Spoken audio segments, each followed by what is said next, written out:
You go ahead, man. All right. Good morning, everybody. This is Jeff J. Brown in Shenzhen, China, for a special interview with Frank Scott. How are you doing this morning, Frank? Pretty good, and good to talk to you. And Frank hails from Point Richmond, California, which is, I think, on the eastern side of the San Francisco Bay. Is that right, Frank? Uh-huh, yep. And he has kept an outstanding anti-imperialist blog at Legalianate, and I'll put that link in our interview since 2007. And I recently introduced him to the Greenville Post, where he has been also writing some articles, and I'm just very, very happy to have him on today. Well, Frank, just give us a brief biography of who you are and where you came from and what you did before and after retirement, please. Yeah. Well, born and raised in New York City, which is half a lifetime ago, and came here in my early 30s to the West Coast. In New York, I'm a product of a humble working class background. Never went to school. In fact, I was a high school dropout, went to work very early, left home at 16, had a lot of marketplace experience forced on me, but a lot of different jobs. I dabbled in the music business for a time. I was a musician and a vocalist, but no formal education, just practical education. I always think about Mao's, whether it was in the Little Red Book or what he said, all theory is born of practice, or should be. That's a good one. Yeah, and my experience is mainly practical. When I came to the coast, I did go to college, and I eventually got a college degree, but I was in my 30s before I went, so everything was there first. And I remember getting into arguments with people and being called a Marxist. And I would joke and say, "Do you mean Groucho?" Because I knew nothing. I knew there was a Karl Marx and there was communism and stuff, but I just did not know that much about it. All of my knowledge was anti-capitalist without even knowing it was capitalism. I worked on Wall Street. I worked at market research. I mean, I did a lot of work in which I had practical experience with the market forces and learned that they did not work for most people, worked wonderfully for some people, but Yeah. it was madness. Anyway, and since coming to the coast, a lot of things happened. I became politically active during the Vietnam War, and been a member of many left progressive groups and the Democratic Party. I was a delegate for Jesse Jackson back Oh, in wow. 1988. Yeah, 1988. I went to the Atlanta convention, and I became a Democrat because of that. I was involved in the party, tried really hard, went to state conventions and the national convention, and did all that I could to try to affect change within the Democratic Party, and finally gave up. I don't believe it's possible. We need a new party or a total transformation somehow. But anyway, and I've been writing for some years. I wrote I always wrote, but I wrote op-ed pieces in the local paper and then eventually wound up with a column in the Sunday paper, left versus right kind of thing. I did that for a couple of years, and I wrote for a weekly that lasted about 20 years or so in print. I also wrote for a paper that was an English language Arab American paper. Wow. 5 or 6 years until that went under. I'm no longer in print, obviously. By the way, I have to mention that Legalianate, the blog, also has a buddy of mine, Mike Smith. Yeah, I saw his name. I see his name on there.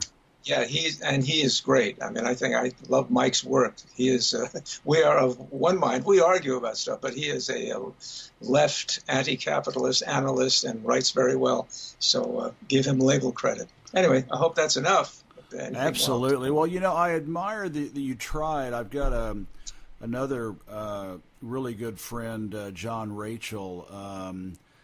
He actually lives in Japan, but he's written books, and he's trying to communicate with Dennis Kucinich and called him and talked to him, and he has an entire platform to revolutionize the American political system with his peace dividend and the contract for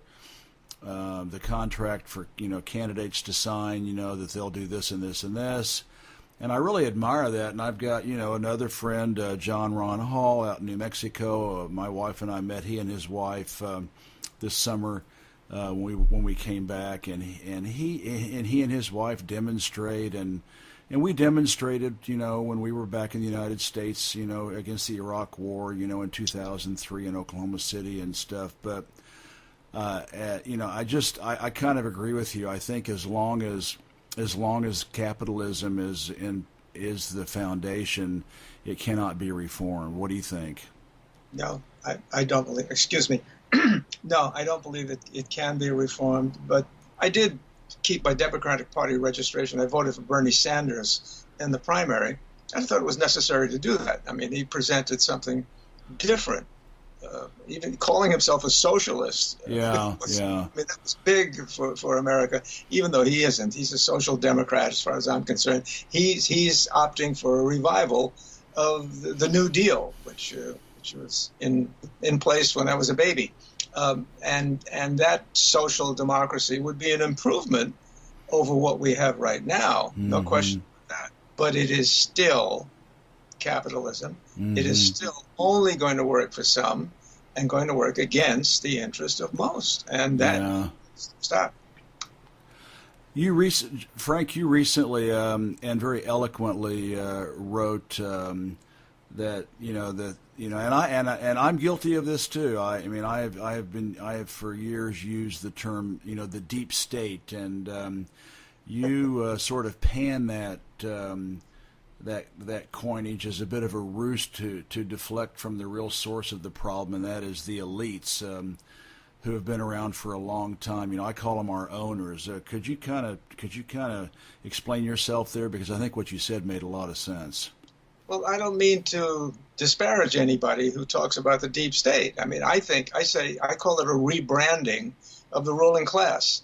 And sometimes it's used in a way to kind of make it seem conspiratorial and wacky, so that it takes away from. But I think many of the people who use that expression are seriously concerned and do understand that things are not run by the so-called democratically elected government, that there are people behind that. Whether it's the Illuminati or the wealthy, they're on to something with that. But I think we have to connect it to the wealthiest, the powerful people who truly own things. And people have been saying that for generations. But I think we're getting closer to it when so many people will say, the deep state, it isn't the people we know, it isn't the people we see, it isn't the president, it isn't the senator, it's people who are the power elite, however you label them. They're the people with the most money, the most power. They buy the government. They have a professional class of servants in politics and media who do their bidding and make a good living. I would not send the check back if somebody paid me to do the job. I was in the educational business. My last career was in the educational business. I was a teacher. I didn't teach what they wanted me to teach, but I was working for a community college, a state institution, and I'm one of them. None of us are free. We're part of a system. I constantly repeat this to people. Whether you're liberal or conservative, you're a person of color or no color, you're straight, gay, bent, Jewish, Irish, whatever the hell you are, you're part of it, and I'm part of it. And what we need to work on is that system, not simply hire another Jew, another woman, another person of color. This is not going to get it. It will be very good for those of us who feel left out. They don't have enough Italians, or they don't have enough short people, or they don't have enough old people. And so you get affirmative action for some group, which tends to be negative action for some other group. And what's truly affirmed is capitalism, unfortunately. Yeah. I've actually written about this in my book, China Rising. I did a lot of research into the history of the CIA, and who started the CIA? It was 10 to 12 Wall Street lawyers. I mean, they were Wall Street lawyers.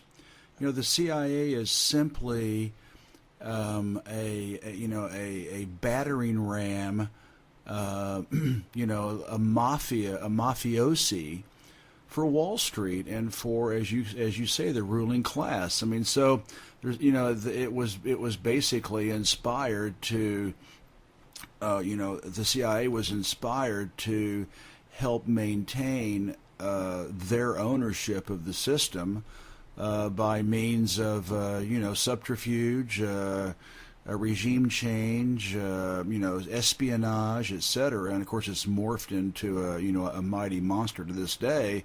But the CIA is Wall Street. Yep, you got it. In fact, two little points based on what you said. There was also a Nazi who figured prominently in I can't think of his name now, but a Nazi that we repatriated a lot of Nazis because they were just like us, who loomed large in their apparatus and wound up looming large in the formation of the CIA. But the other thing you mentioned the mafia. I always have to say this because I was raised in a neighborhood when I was a kid, very young, and mafia was kind of the warlord culture. The people in the neighborhood who were the leaders were the mafia.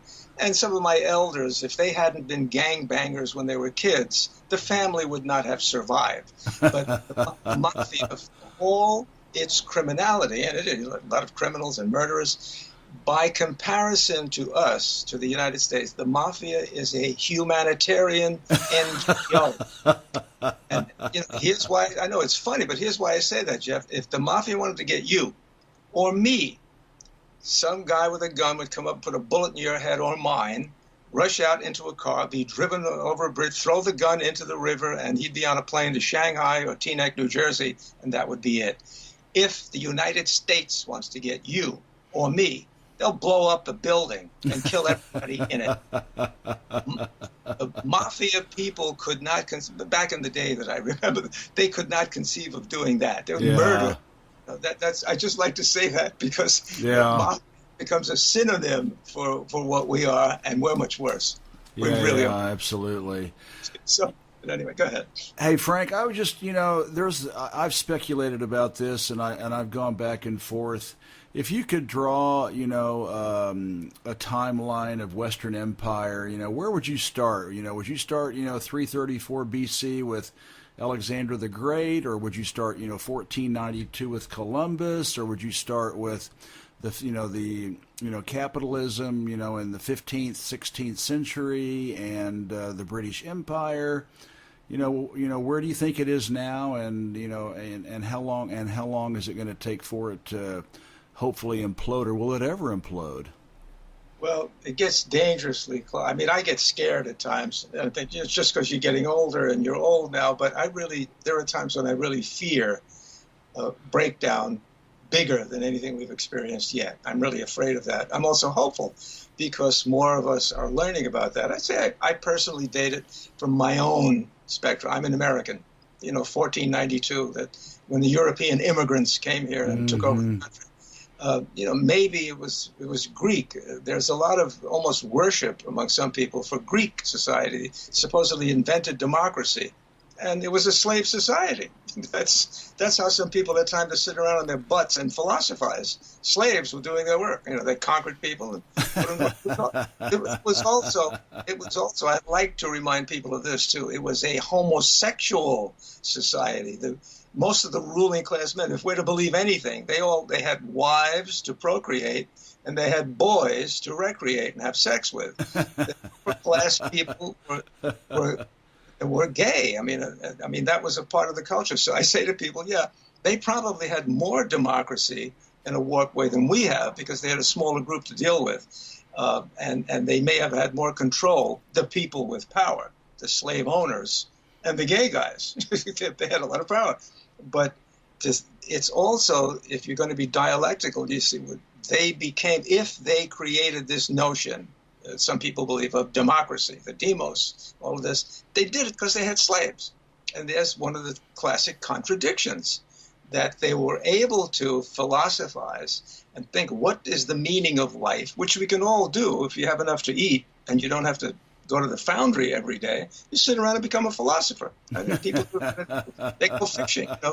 People go fishing and think sometimes, and they have a great time thinking about what life means. So it may have been the Greeks that played a big role in our culture now.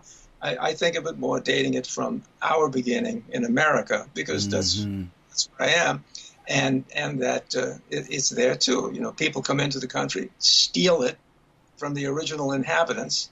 I mean, that's still going on in Israel.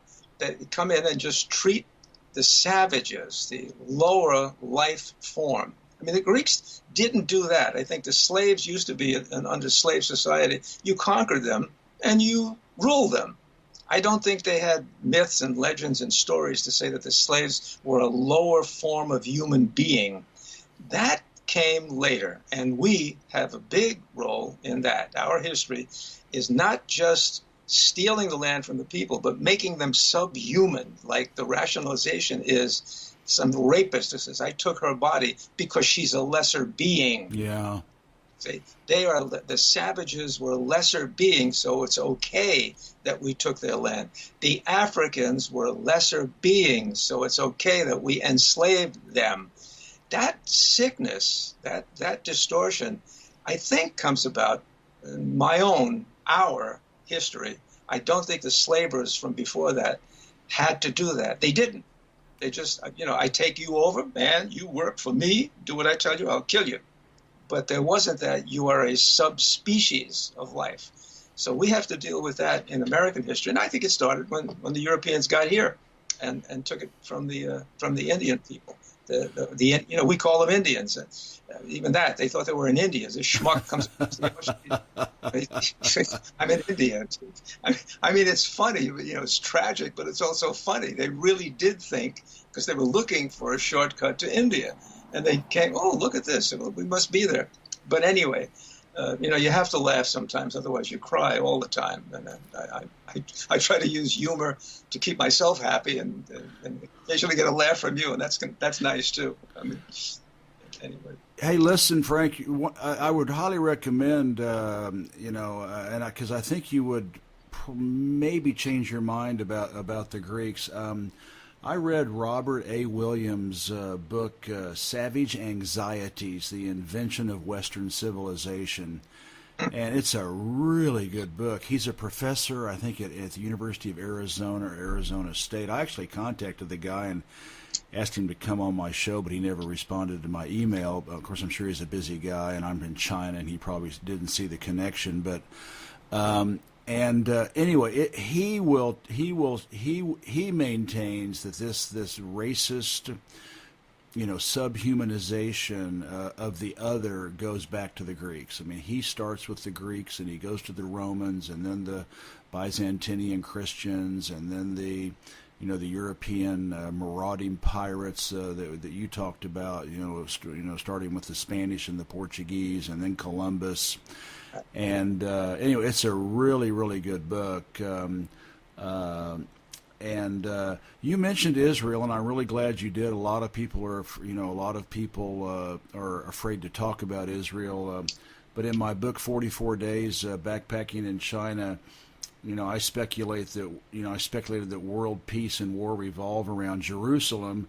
It's changed hands 44 times in the last 5,000 years, and it will undoubtedly change hands again. I mean, how do you square the round peg, of Israel, and it's just butchery and it's genocide in Palestine, and how it relates to the rest of the world, even here in China and beyond.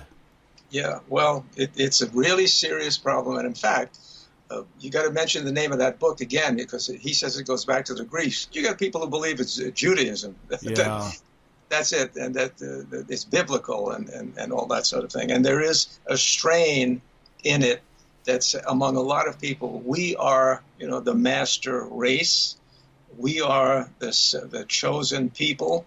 We are blah, blah, blah, blah, blah. Mm-hmm. And there's some of that in Judaism, that the belief is God made a special deal. I mean, so it's kind of preposterous. I mean, if I were Jewish, I would say, God, would you make a deal with somebody else? Because according to this thing, we've been persecuted and murdered now for thousands of years.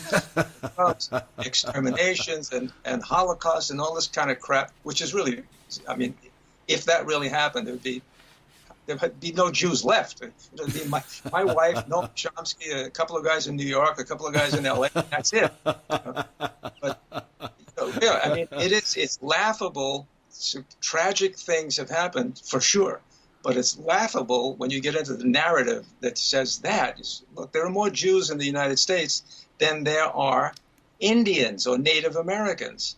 The Native Americans were here for 1,000 years or more until Europe got here. And we all but wiped them out. We didn't. There are still at least 2.5 million descendants of those people. But there are more Jews in America. And I said that to some of my Jewish friends. How the hell did this happen? You've been exterminated for several thousand years, and there's more Jews here than there are the people, So the thing about it is that's so sad is it's right up to date American history, coming here, and the whole colonial history, and the Europeans taking Palestine because of whatever wretched situation existed. I mean, my family, immigrants, came to this country because things were bad in Europe, and they thought they could do better here. And the initial thing, we were populated by European immigrants who were dumped by Europe. I mean, the workers, the peasants who came in, we were a peasant nation at the beginning. You had the 1%, the people who got the land grants from the kings and queens and whoever, and now I've got 1,000 acres, and what the hell am I going to do with it? Send me a bunch of workers. And Europe would dump its extraneous, its extra people, its poor, its religious fanatics, pilgrims, Puritans. They didn't like them. They didn't want them. They emptied prisons. They emptied debtors' prisons to send people here to become the peasants who built the country, right? Yeah. And early on, back in American history, mostly it was English. Then when Germans started to come in, I think at one point people of English and German descent were the greatest population, not anymore, in America. When the Germans started to come in, whatever the reasons were, the English-speaking people were upset about all these Germans coming in. Well, Germans were writing letters home to say, come here, there are jobs or there's land available. The English was saying, what hell is going on? All these Germans coming in, so European immigrants and immigrants. Later, it was Asia that dumped a lot of Chinese, built the railroads on the Pacific coast. I mean, this immigrant population coming in from other places that didn't want them and didn't need them, and most recently, it's south of the border. Mexico, El Salvador, just their countries saying, we don't have it. Go out to the other, go up north and get a job, send money back to your family, which is what the immigrants from Europe did way back when, and then bring the wife or the kids back. So all of this happening, and Israel, I'm not forgetting that part, is a up-to-date kind of seeing of the European with some kind of hardship, and sometimes there's no hardship at all. It's the hardship between the ears. It's not, they're not in pain. Really, it's a psychological thing. Where somebody told me once, a good friend of mine said he visited Israel and he felt he was home. And I said, how the hell could you think you're a white guy in a friggin', you're not even a Semite. I am more of a Semite than my wife, and I'm not Semitic. What are you talking about? Well, the belief is that several thousand years ago this stuff happened, Jesus and all. But they have now done this thing, and it's in our lifetimes that it's happened, or mine anyway. It happened when I was a little kid, that they took it back after planning on getting it for a long time. And I would agree with you. There is a significance about not only there's bloodshed and stuff every place, but this is significant because in the Middle East, you can find people who agree on nothing but the fact that Israel is a crime against nature and the Palestinians have been abused like no other people, and that's the West. It's the Jews and it's the West. And that's it. People who would come to blows about anything else will shake hands and embrace over that, because that's what this is. European coming in, continuing colonialism in the worst possible way. Now, let me say two things here. There are people who are berserk, who are Jew haters, and just berserk. And they think 4 Jews are sitting in a room in Tel Aviv or New York running the universe. I mean, if a new planet is discovered, the Jews. If a war starts, the Jews. Whatever it is, it's the Jews. I mean, that's idiocy.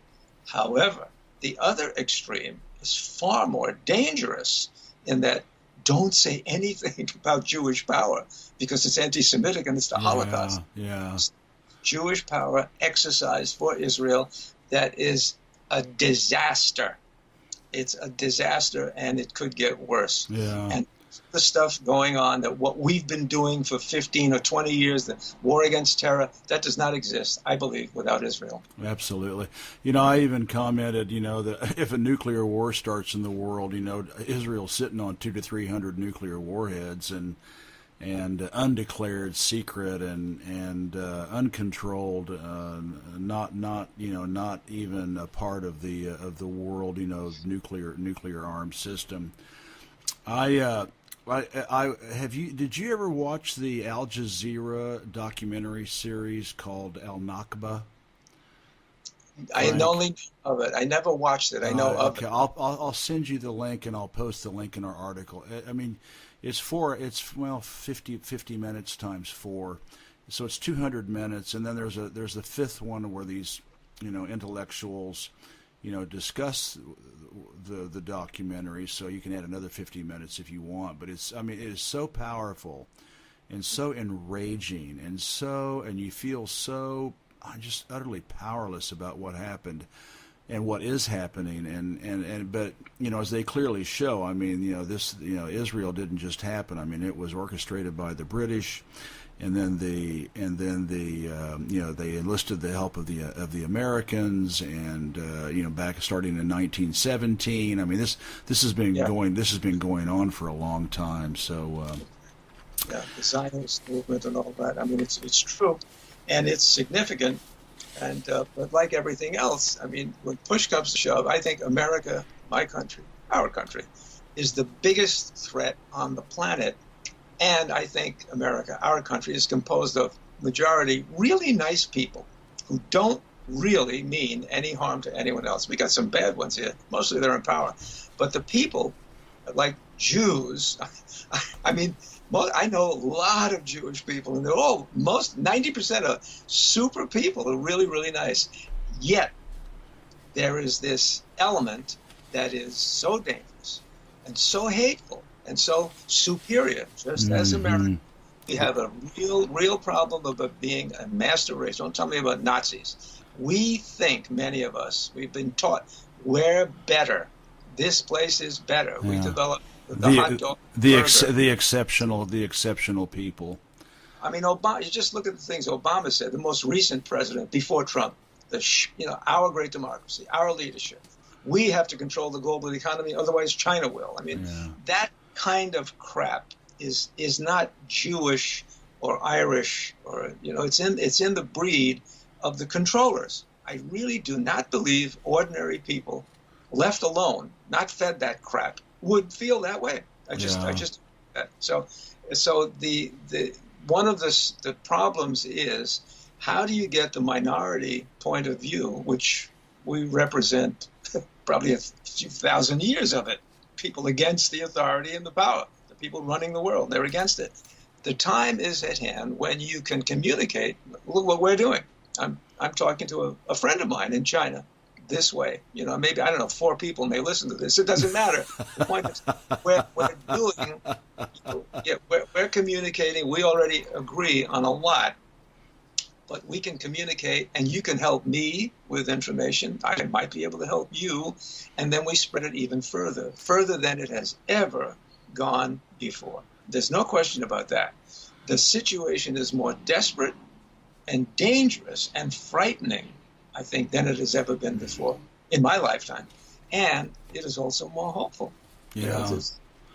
Well, if it makes you feel any better, Frank, more than 4 people, actually thousands of people listen to my, and it'll go on the Greenville Post, and then tens of thousands of people will listen to this. So take heart. We are tilting our swords to the windmills and fighting the good fight. So no, that's good. I was kidding. Again, I'm making the joke. I'm sure that it's hurt by more than you, me, and our wives. But that's part of the thing that makes the encouragement and the hopefulness, is that more thoughts contrary to the ruling thoughts are reaching the ruling class. Yeah, that's hopeful. So.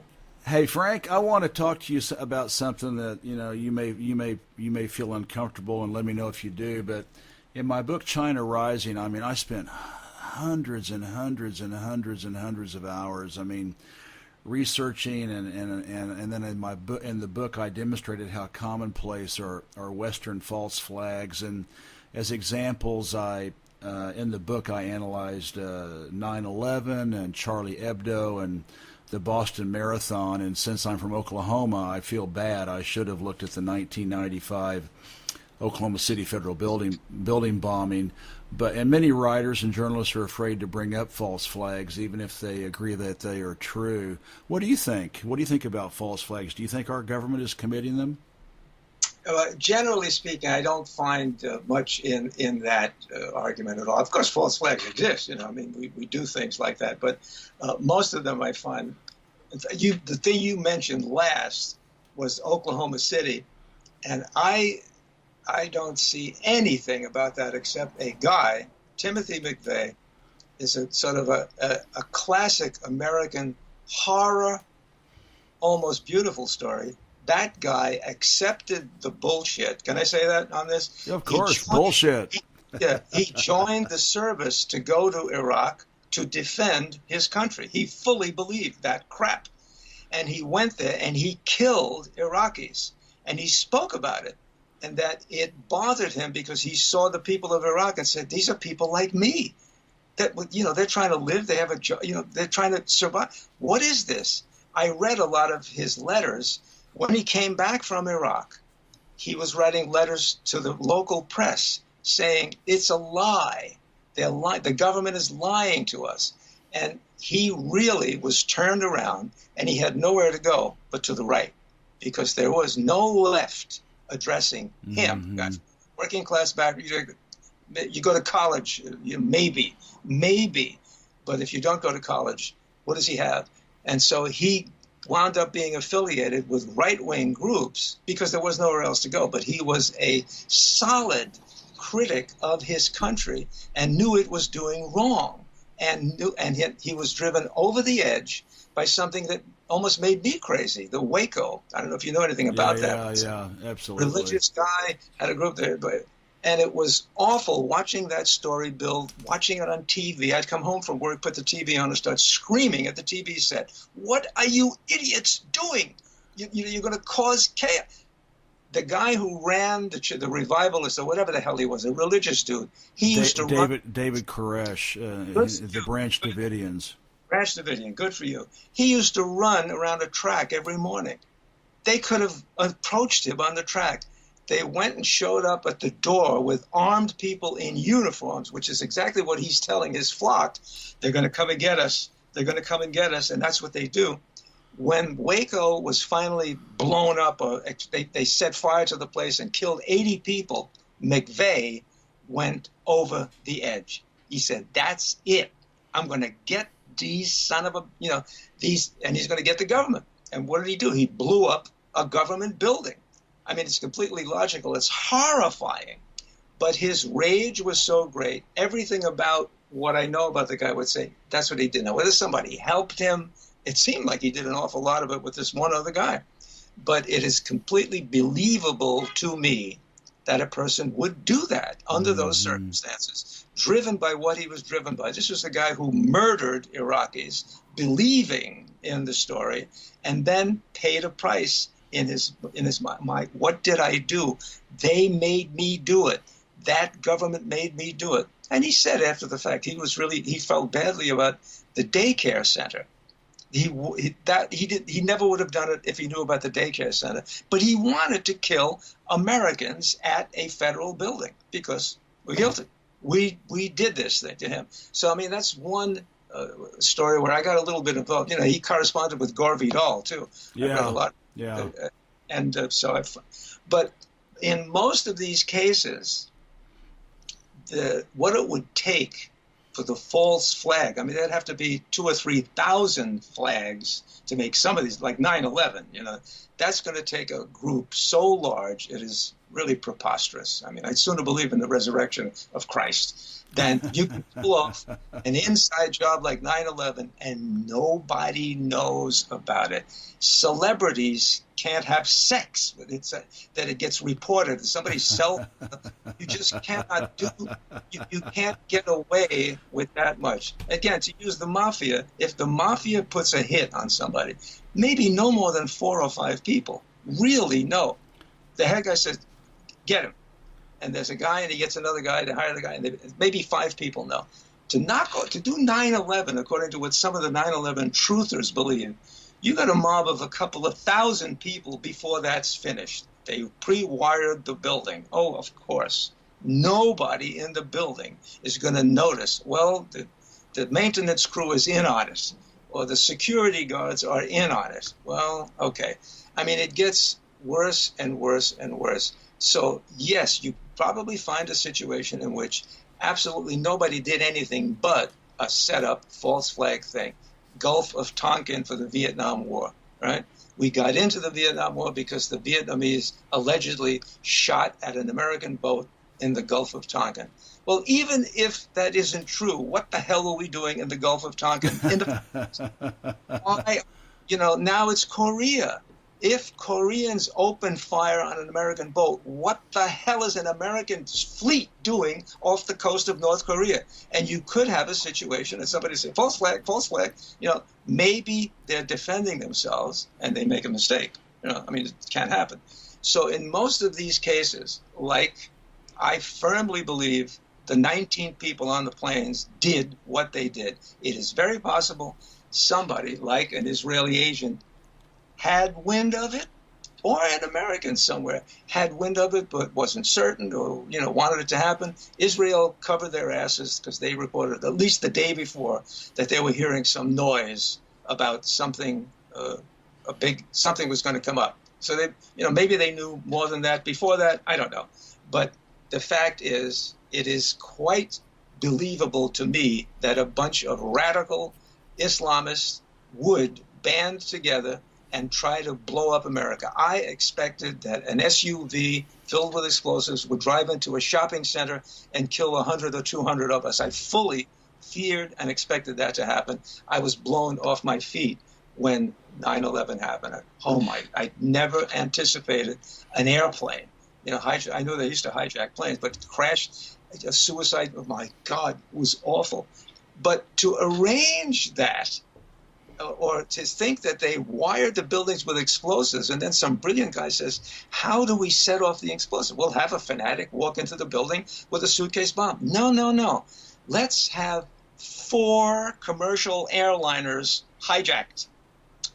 Oh, what a brilliant idea that is, and crash it into all of it. Instead of having an agent go in, carry a suitcase or something and blow the place up, we'll do 4 it just gets really bizarre if you really think about it, and not simply say, my country is so corrupt and debased that the guy said we need a new Pearl Harbor, so that means they did 9/11, like George Bush, one of our most brilliant presidents, right? The guy, Donald Trump, is an intellectual genius compared to George Bush. That guy's a putz. If he worked for the post office, mail for Arkansas would wind up in China. And this president, this guy somehow is involved with Cheney, and they all do it. It's preposterous. I really feel it's preposterous. But I can understand good, intelligent, thoughtful people. Look, this is it. So basically, that's my overall feeling about false flag stuff. All right. They don't need false flags. We deserve. I fear it. I fear that worse might happen to us. And an American doesn't have to do it unless he's like Timothy McVeigh, an American who's totally turned off by his experience and winds up hating his government and wants to blow people up because he hates his government so much. So anyway.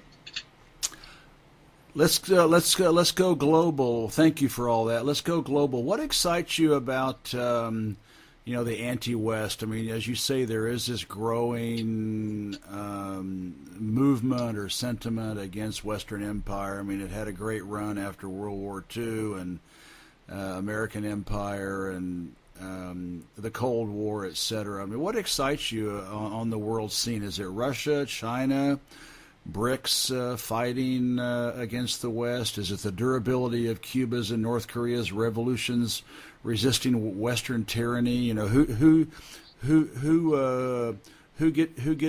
puts a smile on your face, or which country puts a smile on your face, and why? You just mentioned them all, good buddy. I mean, all of that is positive. There are negatives, of course, but all of that is positive and different. It's different from in the past. I have to say this, though, as hopeful as I am, Russia and China are capitalists, and that's bad. I know that I like Putin. I think Putin is another. He's a giant compared to the putz people who are running my country. Putin is a giant. And the guy in China, I don't even know how to say his name. Say his name. Xi, is it? Xi Jinping. Xi Jinping, yeah. I don't know as much about him, but the little I know is positive. He seems to have a grasp. He seems to, again, compared to us, any schmuck looks good, unfortunately. I mean, but he really seems to have a grasp. He seems to be a worldly person, knowledgeable, like Putin, But they're running a capitalist economy, and that's bad. Even if they do it, well, Russia, they're all the way. China, I understand half of it is state firms and all that. Capitalism and reliance on a market and private profit in a market is a curse. I don't give a damn how many more Chinese have a lot of money now, or they have a billionaire or two. Don't mean diddly, except that's what's wrong. That's what's wrong. And my understanding is that China regularly has uprisings and strikes and people rebelling against authority over one thing or another. And that's good. That's to me, that's a hopeful sign, because I know China is better than the United States in that while they're screwing up the environment, they're cleaning it up faster, or trying to clean it up faster.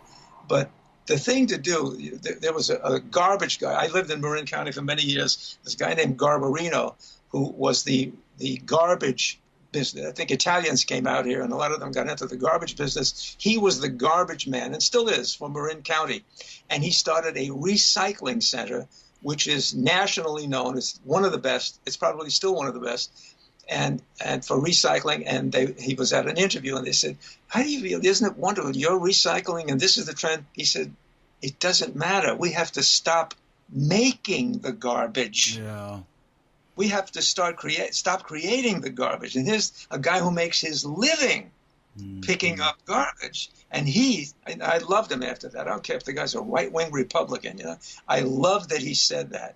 We make too much. Somebody had said, some person, a lefty from the past, that having a great economy is not producing an abundance. It's producing enough. If you produce enough for everybody, that's good. So overproduction is part of capitalism. Private profit is the worst part. That's the worst possible thing. If I'm profiting out of this, you're going to lose. If you and I profit, somebody else is going to lose. If China profits, Korea will lose. I mean, that's just how the market forces work. That's it. There is no other way. And if you get enough people doing well, it seems to look really good. What's happening now is more and more people are not doing well. Less and less people are getting richer and richer. And I know that's happening in China. As good as you all are, as good as they're doing it, some people are piling up much, much, much, much too much. And as soon as you got one millionaire in the country, you're on the road. You're on the road. When you got a billionaire, you're really in big trouble, because that is too damn. Don't tell me. I mean, it's funny, but it's true. Yeah. How do you get a billion? When I was a kid and I heard about millionaires, I'm from a working class background. I mean, I had some conception of arithmetic, and the people I knew made maybe 5, 10, 15, 20,000. I don't know, whatever it was back then, thousands of dollars. $1 million? And I did some arithmetic as a kid. Wow, that's a lot of friggin' money. Now a millionaire is working. He's driving a friggin' car for a billionaire. And you have $1 billion and you say we have a democracy? Give me a break, man. The pharaohs and the feudal lords, they didn't have as much money as some of these people have now. And that having people with that much power, the most benign, kind, sweet, soulful human being got $1 billion. That's too much. Too much. It's got to screw up, because in order to make that, he has to make a profit in the marketplace. And as long as that's the rule, disaster is pending. Even if it looks good today, it's going to hurt us. The market forces have to be dominated by democracy, not the other way around. But right now, market forces are dominating so-called democracies, and that's dangerous. I mean, it really is. So I do want you to know, I respect China. I think it's amazing. A communist party is running a capitalist economy, but it's a loser. It's got to be a loser long term. They're screwing up. They have to be screwing up because they're doing what we're doing. Even if they're nice. FDR, Roosevelt was better than Hoover, and maybe I don't think Obama's better than Trump. He just sounded better. But you have social democratic is better than extreme right wing, but you're still destroying people's lives and you're destroying the environment. That's one and the same. And even Marx talked about that back in the 19th century. He said, I don't have the quote in front of me, but when you adopt these methods, this industrial kind of farming, and when you do these things, you rob the worker and the soil, and you cause a break in the natural connection of life. Nature is us, you, me, and 7 million other people. We are nature. Yeah. And when we destroy that bond by doing the things that we do to it, well, that's the environmental problem. I mean, it's capitalism. Not climate change, it's capitalism. That's how I see it anyway. Hey, Frank, that leads us to a great final question, because you're obviously, spot on as far as the unworkability and the unsurvivability of capitalism. And on a personal note, I mean, do you consider yourself a communist or a socialist? Are you a member of any communist or socialist party? And I'll just last year, just as my way of thumbing my nose at capitalism, when I finally put all the pieces of the puzzle together and realized that was the root of all of our many of our problems, for sure, I joined the Communist Party of France, just because I also have a French passport, and then I also joined the International Workers of the World, just as a way to express my contempt for capitalism. Do you feel like you're a communist or a socialist? Yeah, I probably am, but I've never been a Communist Party member nor a Socialist Party member. I was. If Karl Marx were here and he said he's a communist, well, I'd be with him. But I don't think it's that necessary. In fact, I usually write it. I say it's got to be democratic and it's got to benefit humanity. And I think the last thing I wrote, I don't know if I sent it to you, it's called Buy Cheap, Sell Dear, and Drop Dead. The curse, what we have to do, whether we call it socialism or Santa Land or titty papa caca poo poo, it doesn't matter what the label is. It has to be democratic in the truest sense of the word, not with billionaires. Democratic and benefit all the people, which is what communist theory would have, and some socialist theory. This is for the benefit of all the people. That's what we want to have. So in that sense, I'm a communist or a socialist, but I don't think it's not going to, that label doesn't work. Socialist now is a little better because of Bernie Sanders, and a lot of younger people say socialist. They don't even know what it is. They think it means, no, I don't like what's happening now. It's awful, and I want it to be better. And social democratic stuff is better, so I'm a socialist. But that won't get it. As we agree. So if there were an international communist movement, I would join the IWW. I think they're wonderful. I mean, historically speaking, I'm glad they still exist. What progressive people they were back in the day to get together and do what they did. I mean, it's just wonderful. But maybe the Communist Party of France has some impact. The Communist Party of the United States, I know I have friends with communists, doesn't amount to anything, really. The work done, they've worked hard over the years. When I was a kid or before I was born, communists and socialists were important in America as parties.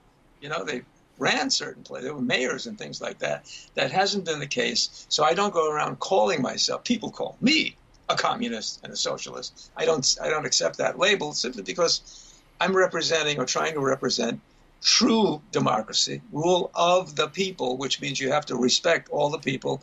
Don't call them names. I try not to call them names, except if they're in power. My contempt is for those who rule.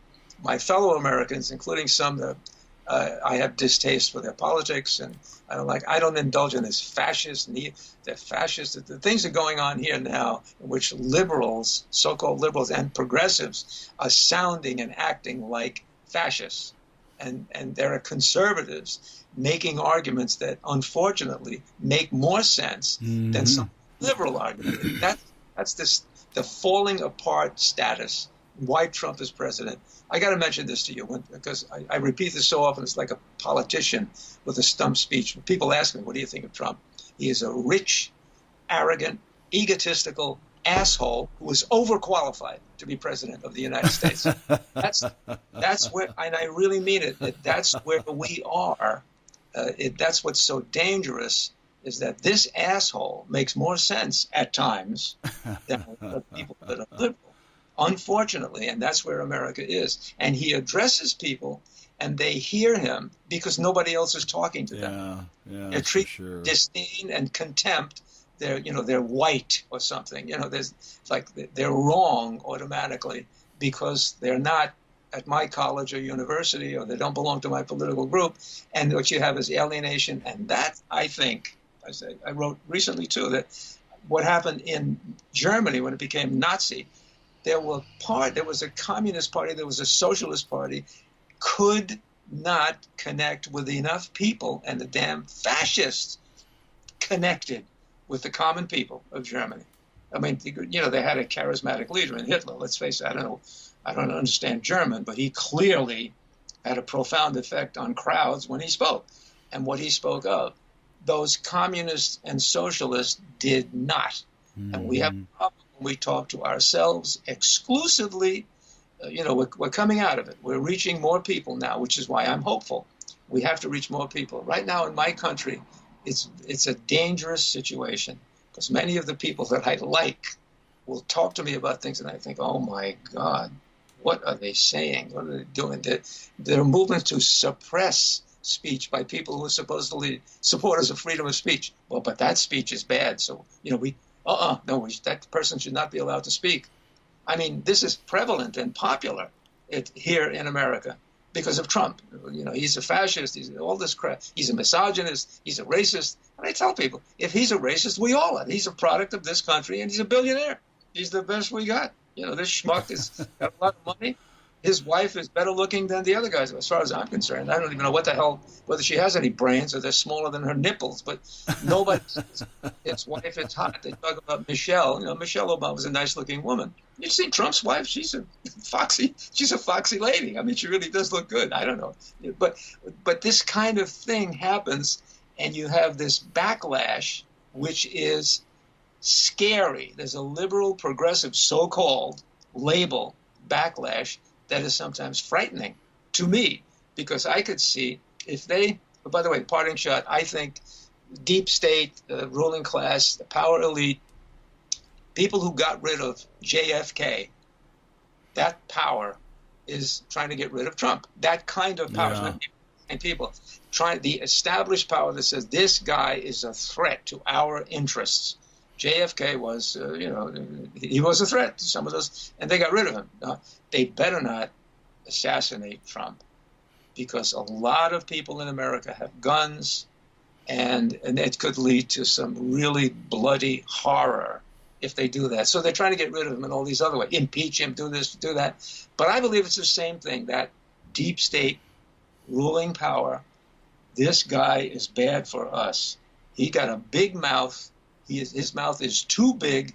He puts the program right out there. He doesn't cover it up the way Obama did and the way Clinton and Bush and, all of them cover it up. This schmuck speaks his mind. When they say he's lying, he's a schmuck. He's telling the truth. That's what he believes. Mm-hmm. That's what he really thinks. And he's a liar. He's a liar. No, he's not. He's saying what he thinks, and that's why ruling power says, we got to get rid of this putz, because he'll ruin it for all. He may ruin it for all of us for the wrong reasons. But long story shorter, I don't call myself a communist or a socialist, but other people do.